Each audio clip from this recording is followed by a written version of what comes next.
A lot of people want to know, where does rock and roll get its start? What led to rock and roll? Good news. I am a rock and roll and soul DJ here in Dallas, Texas, and I have got some great stories to tell about this history. Now, if you really want to have more information about this, I strongly recommend going to the Stax Museum in Memphis, Tennessee. That will tell a huge part of the story. And while you're there, go to the Sun Records Museum. Again, a great story to tell in those walls there. These are not compensated, by the way. I love going to those museums. I want you to have that same enjoyment there. They're treasures for America. And this is part of the start of rock and roll, gospel music. I picked Sister Rosetta Tharpe as an example here because her music was very inspirational to many artists. And yeah, Elvis Presley is one of them. A lot of stuff influenced Elvis Presley. You can't just say, oh, this influenced Elvis, and that was it. A lot of stuff influenced him. And just because it influenced Elvis didn't mean it wasn't influencing somebody else or a lot of other people. And Sister Rosetta Tharpe was influencing a lot of other people. Guys like Little Richard. Just about any performer that got up there and incorporated the way she was singing and playing and performing into their shows.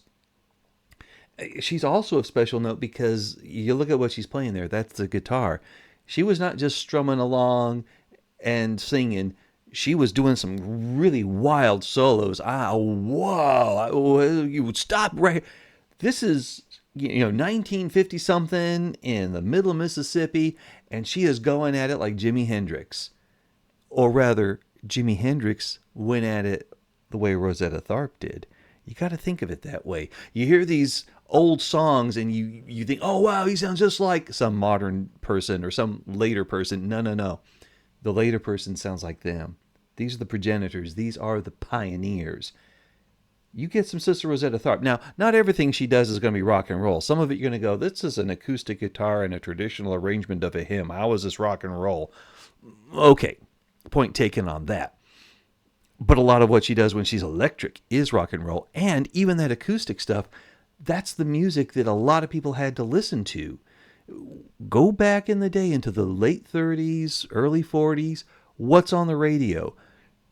You don't have a situation like today where one or two conglomerates control all the programming and you may have a little independent station here and there. No, everything's an independent station almost. DJs have to just come up with whatever and they play whatever. They're scrambling for content, and the kids out there are whatever's out there, they'll listen to it. There's not a situation where you're going to get 100% of what you want to listen to all the time, like you do on a satellite radio station that says, yeah, we're only going to play this one album by Styx for 24 hours, but that's a channel. No, no, no. You just took what came along. And sometimes there was nothing that you really enjoyed, but you just listened to whatever you hated least, and then you got to like it. It was that way with me and Hee Haw back in the late 70s. I didn't necessarily love Hee Haw at first, but I got into it, and over time I began to develop an appreciation of country music that way. Who knew? But gospel music, that was played. Adults and kids could get into it alike. They wouldn't fight over it. Gospel music is a very important part of the beginnings of rock and roll. And Sister Rosetta Tharpe is a very good place to start to get that information. While we're on the subject of the gospel music, one place that it got played a lot was the Grand Ole Opry. Everybody was tuning into that. It didn't matter who you were, black or white, young or old, rich or poor. If you were in the South, you listened to the Grand Ole Opry when they did their radio show. And if speaking of Hee Haw, that lady in the hat in the front row, that's a very young Minnie Pearl. A very, very young Minnie Pearl. I don't see Grandpa Jones in there. He started off acting like a grandpa. Then when he became old enough to be a grandpa, he didn't need as much makeup. But the Grand Ole Opry. And when they weren't playing gospel music, they were playing country music. You can tell they got all the fringe and all that. And sometimes they play Western. You think, isn't country Western the same thing? No, it is not. Country music had a little slower style. You could yodel along and things like that. Western would be stuff like Western swing, and you'd have a little more violin in it and stuff.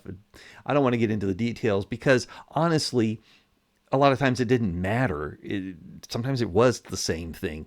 We just come up with words that describe these patterns of organized sound to try to communicate to somebody else what the style is. Rock and roll are just words that came out to describe that kind of music with a syncopated drum beat. That is rock and roll. Anything with a syncopated drum beat is essentially rock and roll. It just is. But they didn't have syncopated drum beats because it's country music. You don't play drums on country music. You just don't. There's no drummer.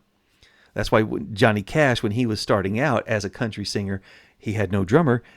But if he wanted percussion, he either have to loosen up a string or put a dollar bill in the fret, and then as he strummed along, it would go junk. He'd get that percussive effect that way because you can't have a drummer in a country band. But they're listening to it. Everybody's listening to this. They're loving the music. It's part of what they have growing up. It's part of their musical vocabulary. That's an important term there, musical vocabulary. It's what you understand. And if you try to make music yourself, it's part of the building blocks you use to put together your songs. And Bill Monroe is a very important part of that musical vocabulary because he didn't just play country music, he played bluegrass. What's the difference between country and bluegrass? Bluegrasses go more they have that a lot of faster runs in it and stuff like that. But basically faster and more intricate instrumentalization. And it's the bluegrass with the country. If you put in that syncopated beat, you get rockabilly, which is part of rock and roll. If you want to hear a really good rockabilly artist, you got Carl Perkins, great rockabilly, and you got Chuck Berry, great rockabilly. And you go, what? Chuck Berry's rockabilly? Yeah, he really. I once was looking around. A lot of the rockabilly artists were white. Let's be clear there. And I looked up, well, hey, search engine, what's a black rockabilly artist? Chuck Berry. Oh, and there's others, but these are two of the best examples. But you didn't get rockabilly without the bluegrass, the part of the musical vocabulary of rock and roll. So we've talked about gospel, we've talked about country, we've talked about bluegrass. What else is coming into this pot here? Willie Dixon. That's the guy playing bass there. The big grin. Why is he grinning big? Because, one, it's a nice photograph, and two, he's making money. His songs sold. Oh my gosh, everybody wanted to do a song by Willie Dixon because his stuff would be a hit. Whether he recorded it himself, whether he produced it, whether he played as a sideman, or he just wrote the song and somebody else did it entirely, Willie Dixon's the man. If you like Led Zeppelin, this guy basically got them started back in the 40s. He didn't know it at the time. He really didn't. But they took a lot of his songs and either credited him directly or credited him directly after the lawsuits. We won't get into that. But I always kid around saying, yeah, Willie Dixon, he's the founding member of Led Zeppelin because he wrote a third of their material practically. If you're in the comments and you start getting mad about Led Zeppelin, don't. It's, take it as a joke, take it as a jibe. He really did write a lot of good stuff, and Led Zeppelin really did pick up a lot of it. He made it better. Like, no, I'm not going to get into that. I really like the originals the best myself, having heard them both. And Willie Dixon was a prolific songwriter.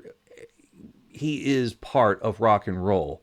He's part of what makes it happen. He writes songs that go with that rockin' beat as it becomes more popular. But what is it that makes a rockin' beat as opposed to just an old blues song? Because there's a lot of blues songs that are really slow and dragging, and you're going, how do you dance to that? I mean, they're like, twang, twang, twang, twang, dun, dun, dun. That ain't a dance song. This guy, he gets them danceable. And because of that faster pace on the blues and the faster beats, kids are liking it. They're dancing to it. It becomes more popular. He is part of the start of rock and roll. So we're bringing in the blues. You've got the country. You've got the blues. You've got the gospel. You've got the hillbilly bluegrass stuff. What else can we bring in? Jump Blues, Louis Jordan from Arkansas, one of my favorite players. Yeah, oh my God. He, yeah, he played really well. He had a tight band, but most important were his songs. They were hilarious. He had a great knack for writing fun stuff that people wanted to do. And frequently, he'd either play with a straight beat or a syncopated beat in his songs. You know, what's the difference there? Okay.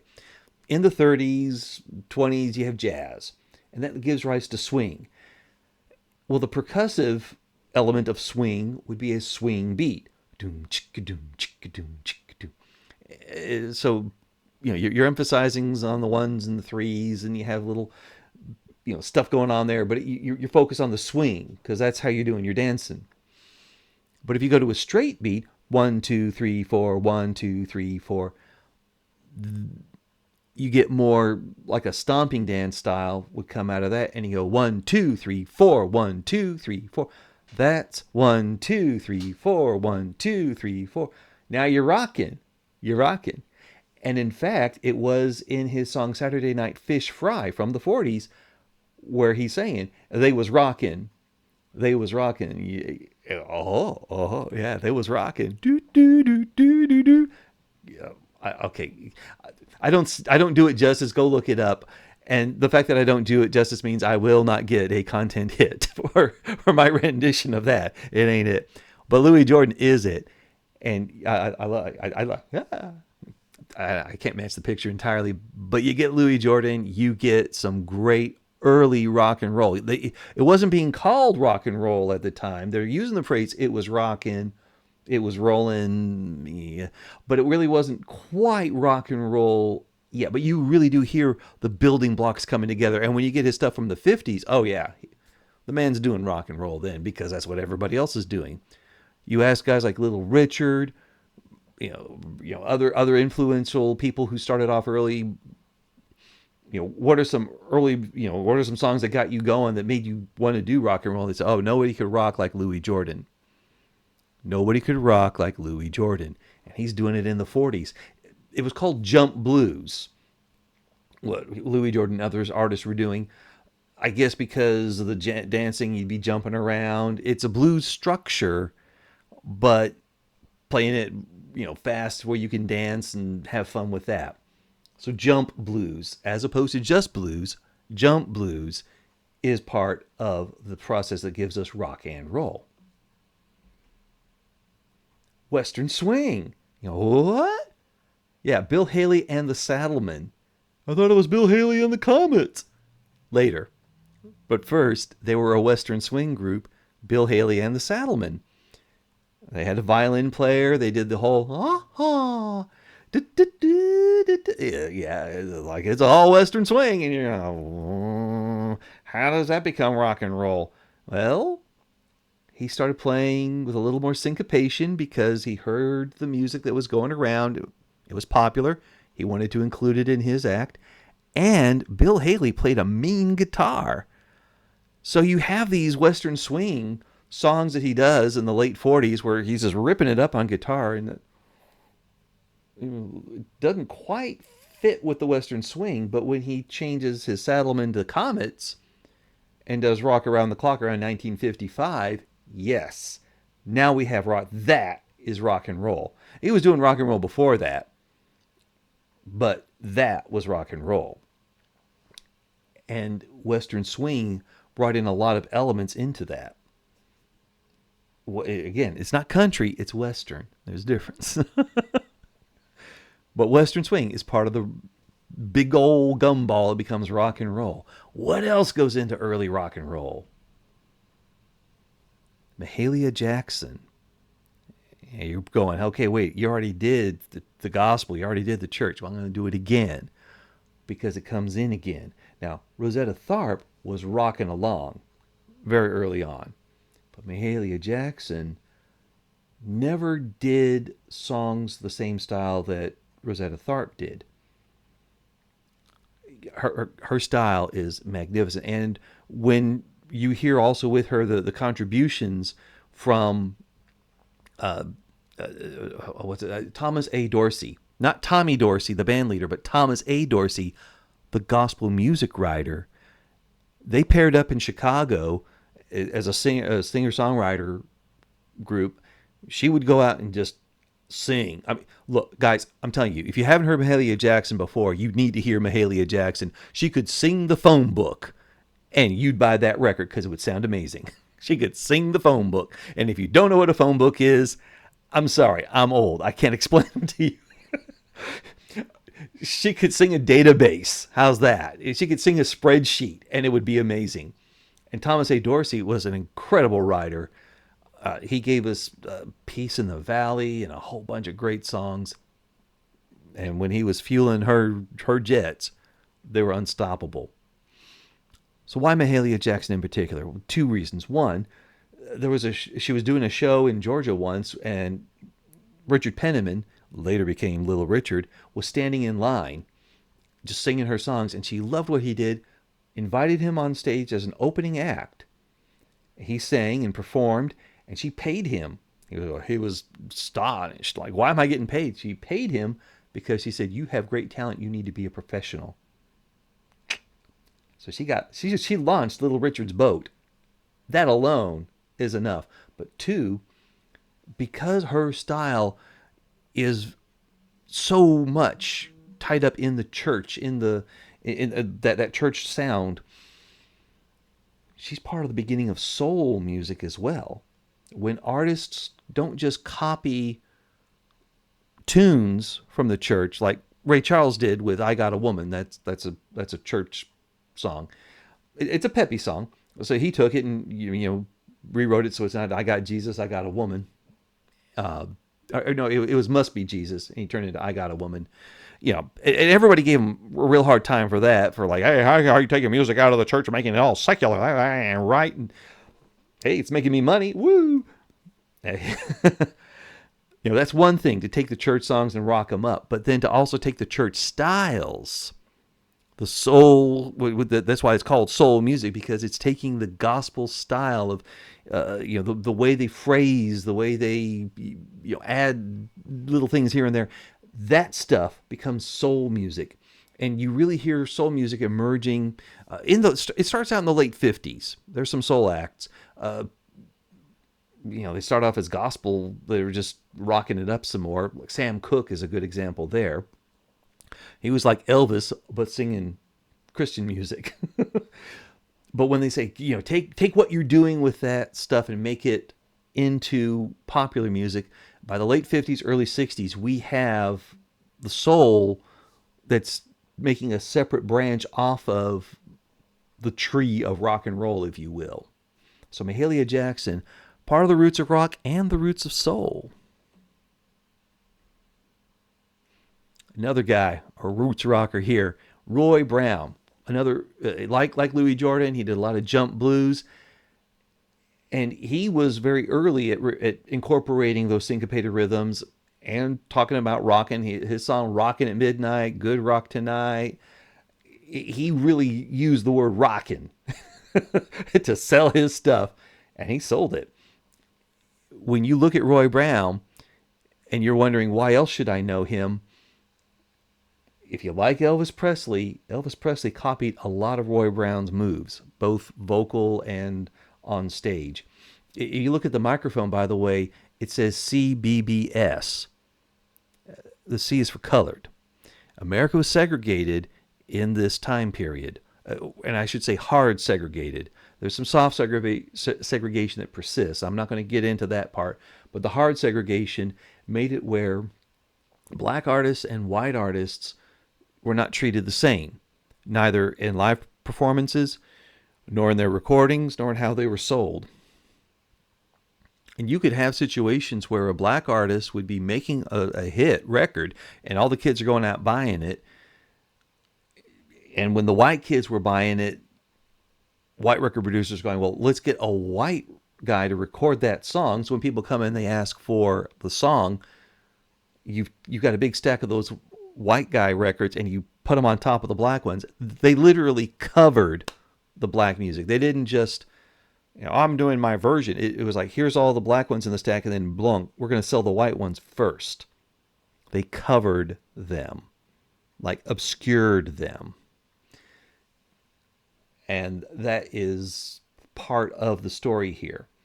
Why Elvis Presley matters is that he is a white guy doing music, not just popular music that black musicians have done. He's also bringing in the style that the black musicians have, including some very risque dance moves. And that gives us to Wynonie Harris. This guy, he's gangsta. I mean, look at him. Hey, whoa, what am I going to sing about? I don't know. Is it going to get banned? I don't care. You got to be careful. When I'm making a radio show, normally music in the 50s, like, yeah, it's going to be fine. It's going to be fine. They're not going to sing anything horrible in it. Except Wynonie Harris. He has some euphemisms in some of his songs. A lot of his stuff is clean. Or if it's racy, it's not like, oh my. He's got one song though. It's like, oh, wow, that's wow. That's like, wow. That's like this day and age. Wow, kind of wow. That was very explicit. That song. Yeah, he did that, and his moves on stage, Elvis was copying them too, and because of that, there was a huge outrage because these people who have this way of thinking that we have to segregate in order to, I don't know, but we have to. They were very irrational. And Elvis is not just bringing all the music, he brings in the moves, everything that they were afraid of, that they called, oh, that's being very black. He brought it in. And then other musicians, in order to be popular, they would bring in that stuff as well, because it's working for Elvis, it's going to work for anybody. And then it didn't matter if you're listening to a black musician or a white musician. And if it doesn't matter, that makes the segregationists insane, because it has to matter. Why? It just does. And we can get in some political and social and economic reasons why eventually, but most of them didn't even know. They were just raised, this is how it is. And then guys like him are so popular that it makes other people want to break down those barriers. I love rock and roll and the way it can actually tear up barriers that are created. And if you're thinking I'm going a little too far with this, remember the Berlin Wall? 'Twas rock and roll what tore it down. 'Twas rock and roll. Thank you, Wynonie Harris. Anyway, if you are sensitive about certain things and you would rather it not be in your music, be careful. Read about some of his songs. His most infamous songs are going to be noteworthy, and you can just go around them. But his non-infamous songs, fun stuff. Great jump blues, early rock and roll. He's rocking around too. I love his stuff. Wynonie Harris. Amos Milburn. And you're going, okay, so what was he doing? Jump blues? No, he's doing boogie woogie. Huh? Yeah, boogie woogie. I forgot. There's one more musical style that comes into rock and roll. So what have we had? We've had gospel, like Rosetta Stone, guitar gospel. We've had gospel like Mahalia Jackson. We've had country. We've had western. We've had rockabilly. Bluegrass, which becomes rockabilly. I mentioned the western swing, the blues. We had the blues. We had the jump blues. And now we've got the boogie woogie. Now, boogie woogie is a musical style, and it's separate from all the others. You may be thinking, oh, no, it's blues. No, it's not. It started around the early 1900s in East Texas. And we know it started there because there was a huge rush to get all the turpentine out of the pine trees. To do, I don't know what they were doing with it at the time, but it was important. Turpentine was huge. Hey, kid, I need some more turpentine. Go down to Tyler, Texas. Get me some turpentine. That's what they would do. And so all these turpentine camps, they'd have a bunch of guys out in the middle of the nowhere woods looking for a good time, and then a piano player would come in and start playing around. And one of these guys started going doomba doomba doomba doomba doomba doomba doomba doomba dink dink doomba dink dink doomba doomba doom. It was great fun. You can really have a party in a camp with, the liquor and the ladies hanging around, and men will be men, and I guess turpentine camps will be turpentine camps, but the boogie woogie comes out of there. It becomes so popular, it starts to spread. It follows the rail lines that are carrying this turpentine cargo all across the nation. And when people, get off, they mention, "Hey, I heard this guy playing boogie woogie. Can you do anything like that?" "I don't know." And then other people would come back and listen to it and then try to spread it around. And that style, that bass, that bottom there, it gets into the rock and roll. You got guys like Jerry Lee Lewis playing boogie woogie too. Same thing. These early rock and rollers, they're getting their influence from guys like Amos Milburn, a boogie woogie king. And later on, Amos Milburn actually goes on to do soul records at Motown. Fun story there. But the man is prolific. And I can't mention boogie woogie and jump blues and all that stuff without mentioning Big Joe Turner. Arguably, he has the first rock and roll record in 1939 with Rollin' Pete, a reference to Pete Johnson, his piano player. He plays it in a straight beat style. And then at the very end, they get syncopated. So maybe it's the first half rock and roll song. It's definitely one of the first times we actually hear the what we associate with rock and roll syncopation in a popular tune. And it's from 1939. So you can go all the way through the 40s and you could miss rock and roll. But if you know where to look for it, you'll find the syncopated beats popping up here and there in the jump blues songs of guys like, Louis Jordan and Amos Milburn and Roy Brown, Wynonie Harris. They're bringing it all to their show. But Big Joe Turner, he was leading the way on that. And there's a fun story too, because Bill Haley, the Western swing guy who becomes Bill Haley in the Comets, well, when his career in the USA kind of dries up, he goes down to Mexico where he's a huge hit. And he plays a lot of surf rock there. But it works. He's got the guitar. And while he's playing down there, Big Joe Turner is looking to restart his career in the later 60s. And Bill Haley invites him down to Mexico where he's able to reignite his career because, Bill Haley knows people in the Mexican recording business, and he cuts a record in Mexico, and he starts his comeback with that. It's a big circle of life there. I love that. But Big Joe Turner, you got to hear this guy. And like Wynonie Harris, he's got a couple of songs that are like, oh, okay. But not all of them. And one of the important ones that he did is Shake, Rattle, and Roll. Oh, everybody loves Shake, Rattle, and Roll by Big Joe Turner. Elvis does it. Bill Haley does it. Who doesn't do it? Everybody does Shake, Rattle, and Roll. Big Joe Turner brought you that influence there. And then this all leads up to the king of rock and roll, Fats Domino. Whoa, I thought it was Elvis. No, not Elvis. It's Fats Domino. And you're thinking, oh yeah? No, Elvis is the king. Ask Elvis. Elvis will tell you Fats Domino is the king of rock and roll. Every time Fats was in the room with Elvis, Elvis said, oh, no, don't call me the king. Fats Domino is here. Respect that. Yeah. Late 40s, early 50s, the Fat Man was really rocking hard. He was hitting the top of the charts. He was having huge entries. When you look at the Cashbox charts, which were tracking a lot of the R&B community, black records. They called them race records originally. Now they just call them R&B, so they get the whole racism out of there. It's still, yeah. But anyhow, Fats Domino was hitting the top of the charts there. Everybody was buying his stuff. Word would get out when he made a new single, and everybody would have to go buy a record by Fats Domino. He is absolutely important for rock and roll all through the 50s. He's got hits that are just dominating the charts, including Blueberry Hill, which his agent said, don't let that go out. It'll ruin his career. And they said, too late. We already released it and it's number one. Yeah, the song was going to ruin his career. It was a number one hit.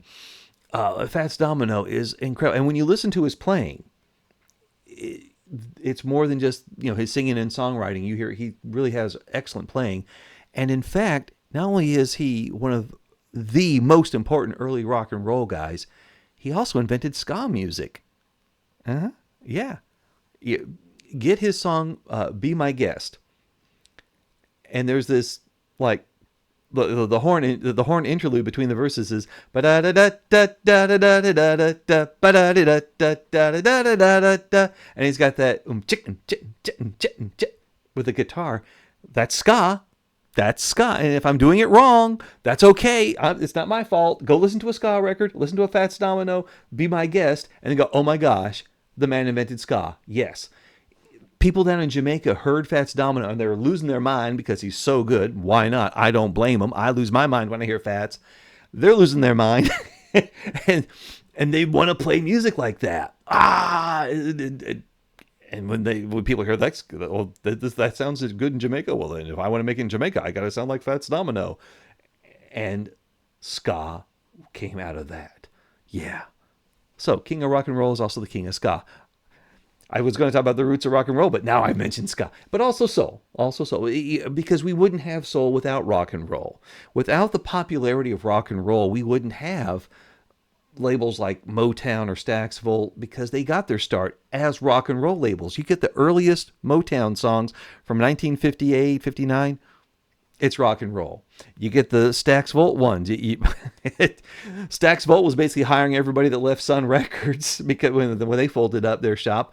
And you got Rufus Thomas, who had a very early rock tune that resulted in a lawsuit. That was why the guy that ran Sun Records had to sell off Elvis's contract so he could pay off the lawsuit.